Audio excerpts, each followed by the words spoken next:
It's Monday, and that means that Joe Lindsley is again with us. Joe, welcome back. Welcome to TVP World. Great to see you again. Yeah, hello from Lviv. As you can see, we have electricity. It's almost the first day of winter, but for these past months of cold, thanks to those storm shadow missiles, Ukraine has been fairly well protected infrastructure-wise. I just want to keep reminding people about that. We will talk in a minute about what is going on in Washington, what is going on in different places where really the discussions over there influence the situation in Ukraine. But before we do so, I love getting the videos that you send from the people who actually receive some assistance, some help from our viewers. So we got another video of this kind, and a man who got a couple of words for our TVP World viewers. So let's roll the tape. I am Reg, and my team is a direct beneficiary of the support that you give to the heroes of Ukraine who fight for the freedom and the world as we know it. With your support, we have secured a 4x4 truck which will aid us in taking the fight to the invaders. To us, this isn't just a truck. It's a tool, an enabler, just as much as the armor we wear and the guns we operate. Freedom isn't free. We must be ready to pay in blood with a blank check up to and including our lives. Our troops fight day and night, in the mud and in the sun, in the rain and in the snow. This is our pledge, our promise. We will not be broken. Together, with your support, we will ensure that this free and fearsome land remains a beacon of values to which we should all aspire, including my home of the United Kingdom and, of course, the United States. While the Western halls of power and influence continue to defer and delay, it's the freedom-loving citizens like yourself that bridge the gap to restore the Ukrainian faith in the fact that this world is indeed behind them and always will be. Slava Ukraini, Heroim Slava, glory to Ukraine and glory to the heroes. Okay, so Joe, what's the story? What are we talking about, and what was the result of TVP World assistance to this brave man? Well, that's my friend Reg. He's from Wales. He's a British veteran, and he, like so many people, were contacting us saying what they need. And several weeks ago, he needed a truck for their team, which is providing fire support in many different places on the front lines. I know Reg and his team personally, so I know the good work that they're doing. And so we talked about this several weeks ago to your audience, Mihal, and people gave money, and we had got the truck with our friends from a foundation in Lviv, Deep Inspire. It's a nice system how the little people collaborate together. That truck was delivered in the middle of the night on Saturday, and from somewhere in the trenches and at the front, Reg put together that video. And not only, as you see, did he have the message for the audience out of gratitude, but I want to just repeat those words from Reg. While the Western halls of power and influence continue to defer and delay, it's the freedom-loving citizens, the people that band together, that really are holding, holding the tide of liberty against the incoming Russians. Yeah, let me just refer to the thing that we discussed last week with another of our friends and guests, Jeff Fisher, Colonel Fisher. We discussed the issue of 1,000 ATACMs. He informed us about the things that they were discussing in Washington, D.C., about the weapon systems that are out of date, so they cannot be used by American military right now, but they're perfectly good to be used on a battlefield in Ukraine. And we have received some messages from our viewers that they were contacting their congressmen and their politicians. So let me just quote one of those emails that we received on our website, rockrachon.com. Here is what Andy wrote us. Saw your show recently and sent emails to my senators and Congress about US plans to destroy 1,000 ATACMs long-range ballistic missiles that Ukraine desperately needs. And it's a message from Andy Vevang. Andy, thanks a lot, and I highly recommend to all of our viewers to be active in the support of support Ukraine against the Russian invasion. Joe, you also sent us a very interesting video, the fighting video from the front line. Yeah, as we look at this video, this is it's a series of videos from my friend Serhiy, Ukrainian warrior from the region of Zaporizhia. And last summer, he was wounded pretty horribly in battle. So the footage we see now is from not long before he was wounded, from when they were there pushing against the Russian invaders. And then you can see that's Serhiy lying on the ground. It was pretty brutal. And as we're going to see, if you're squeamish, don't look. But his arm was, really torn apart. And I mean, it looks like almost impossible to fix something like that. And he was in extremely rough shape. And I stayed in touch with him. And now you can see he's been fighting, to get back into fighting form, and a bit of a struggle and very painful. But then he just sent me these videos showing his transformation in just about 5 months, from being someone, maybe he thought he could never use his arm again. And now he's able to throw some punches, and he wants to get back into the fight. And so this is a good reminder, I think, as people get sort of, weak-kneed and weak-willed in Western capitals, at cocktail parties in Berlin and London or New York. The guys that are actually going through the hell they have this incredible gumption, because this is their homeland. These are their fields. This is their place in their family, and they so deeply believe in this idea of freedom. And so I hope that a video like this would inspire a good amount of fear and terror into any invaders, to see just how you can bounce back, with even more reasons now to fight for victory. In a way, it's also a message to the people who are thinking about the support for Ukraine fighting for its freedom against the Russian invaders, because we do have kind of saga, I cannot call it a different manner, in Washington regarding whether to send or not to send another sum of money to Ukraine. And you argue that this is not an honest discussion, according to you. Joe, why do you think that this is not a fair discussion in a way? We tend to see the official news about Taiwan and Ukrainian money being a kind of a part of a deal regarding the southern American border. From my perspective, it looks like a part of the same game, where U.S. is just a target of the hostile activities of the states that really do just want to challenge the Western civilization, with U.S. as a number one state of this military alliance in a way. What's your take? Why do you think that this is not an honest discussion?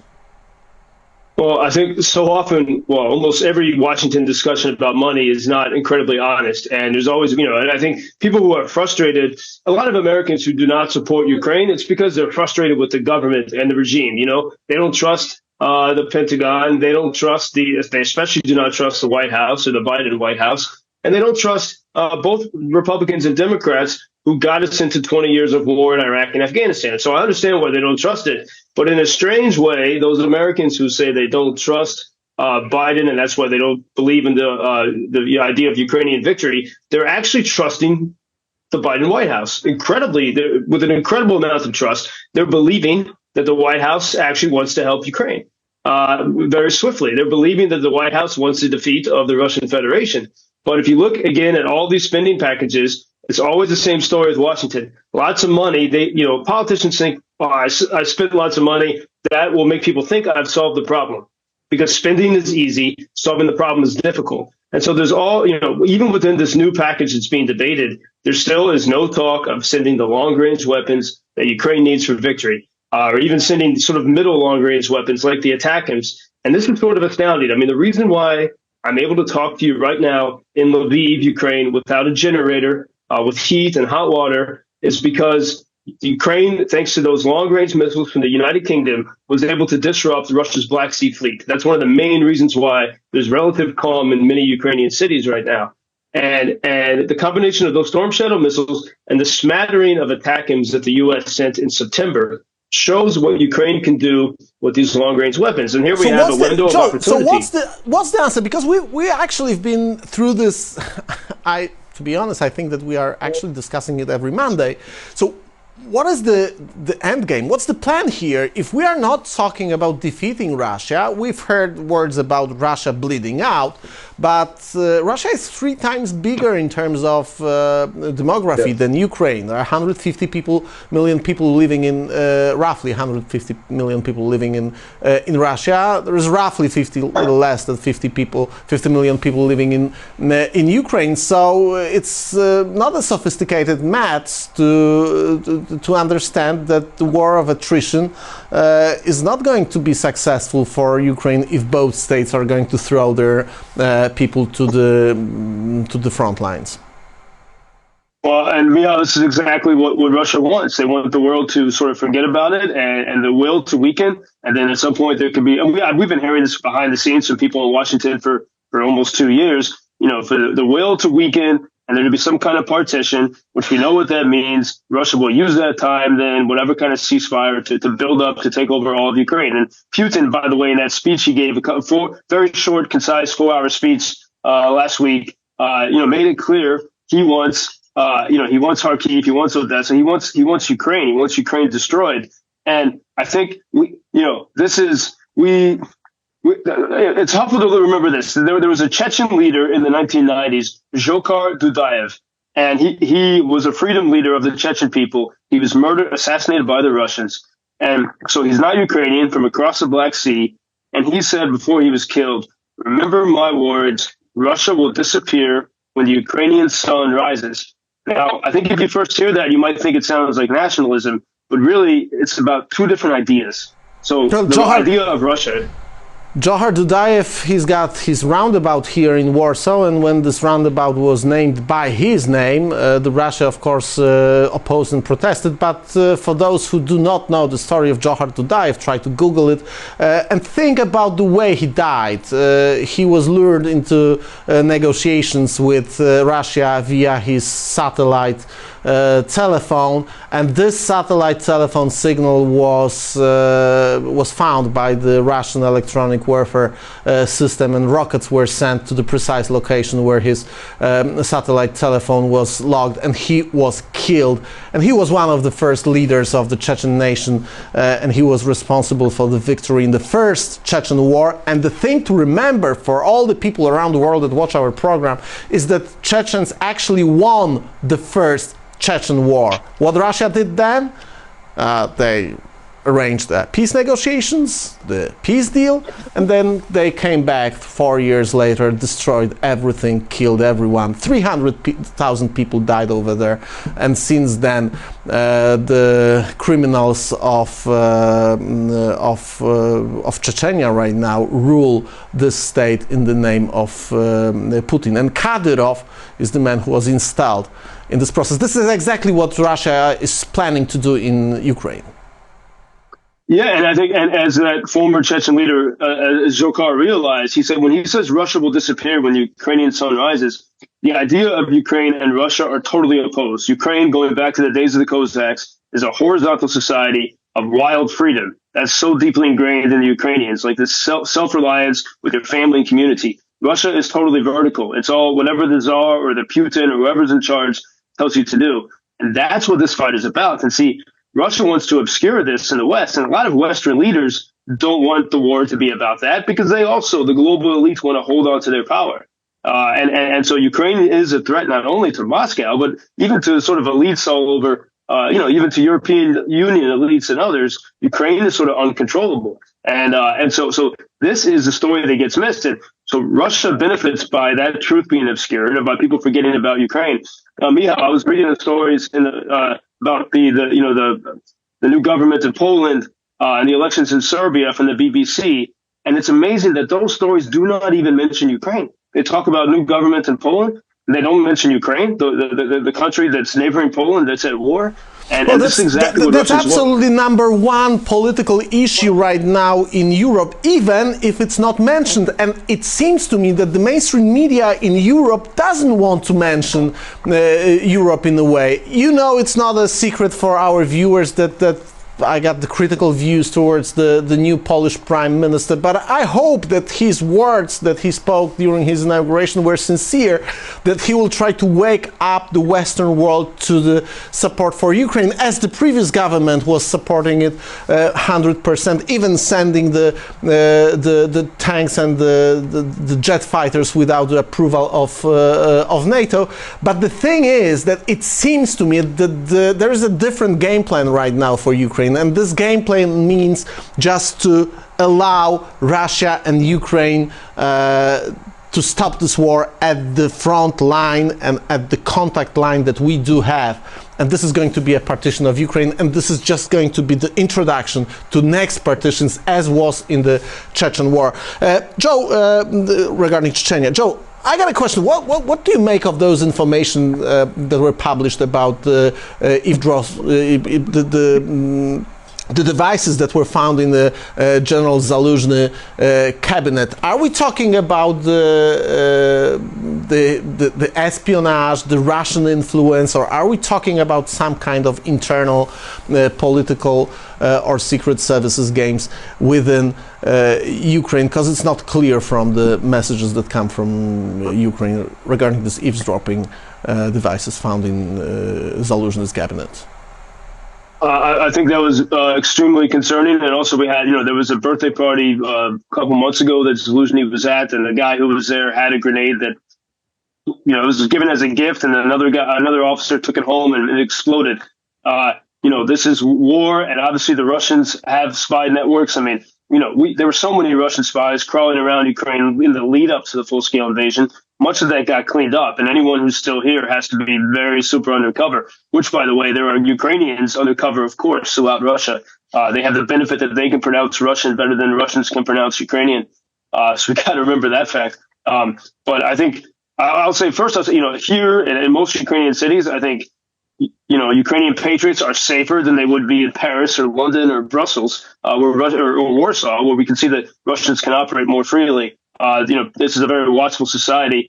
But Zaluzhny, obviously, he is probably the single most well-loved national figure in Ukraine. And he has done, so Ukrainians believe he's done an admirable and a fantastic job. So, of course, he would be a target of this. And what we're trying to see, though, is also Russia's trying to paint a narrative of disunity, to take normal disagreements and to make it into something more extraordinary. And this is why we have to focus on the extraordinary things Ukrainians have done. Again, here it's been cold for a month. Ukrainians have power and electricity, and Ukrainians have shown what they can do with these long-range weapons. That's the story that gets missed. And even the European Union made the big show last week of beginning something or other from Moldova, Ukraine, and Georgia. And okay, nice idea, but that only happens when you get victory. And it's like everyone wants to talk about all these pie-in-the-sky things, either very high level or very nitty gritty things, without talking about, hey, if we want victory, what do we have to do? And I think Joe, the problem is that, at least my assessment of the political idea that it's behind what Bild published and what we've been discussing here since the Bild published this plan of effectively partition of Ukraine, is that there are two paths that are proposed by the authors of this German plan. The first is when you are having actually a peace deal with the front line as a demarcation line which freezes the conflict and leaves the Crimea and the Lugansk and Donetsk region in Russia as a peace deal, and another one without this peace deal. So the first one is the condition under which Ukraine in this shape will be embedded into European Union, and that means that's a tragedy for Ukraine, no doubt, because that means that Russia will get away with what it has stolen from Russia. And I think that this is a part of the game that no one really is mentioning. Of course, we officially claim that the whole Ukraine is a must, and it's a condition of discussions with Russia, but I don't think that that's really the case. Your take? Well, I think, you have what the elites say and think, but then that's why it's always good to show the footage of my friend Serhiy, who was, almost dead and then bounced back. That guy's not giving up. And there's hundreds of thousands of people just like that. Or Reg, the foreign volunteer who left the conference of the UK to come here and fight. They were all, until Russia's defeated, those people are not leaving here. The question is, though, if these long-range weapons can get here, this can be done quickly and swiftly. And so I think as I really thought about this, and I've been speaking privately with lots of old colleagues, Republicans and Ukraine skeptics in America, the only way out of this, without losing all those lives of heroes, because Ukrainians will not give up. The only way out of it right now is if a few sort of popular Republican or conservative or libertarian voices who are currently Ukraine skeptics wake up and realize that they've been misled. They see that all the politicians waving the Ukrainian flags and colors have not actually supported, they have not either had the courage to support real victory, or they profit from a long war, many different motives. But we have to wake up and realize. I hope that this is going to happen before the election process in US will be closed, because we are 1 year ahead of the date that we will know the new president of the United States. We got to go, Joe. Yeah? Mm-hmm. It's got to happen in the next months, or we're going to have a disaster.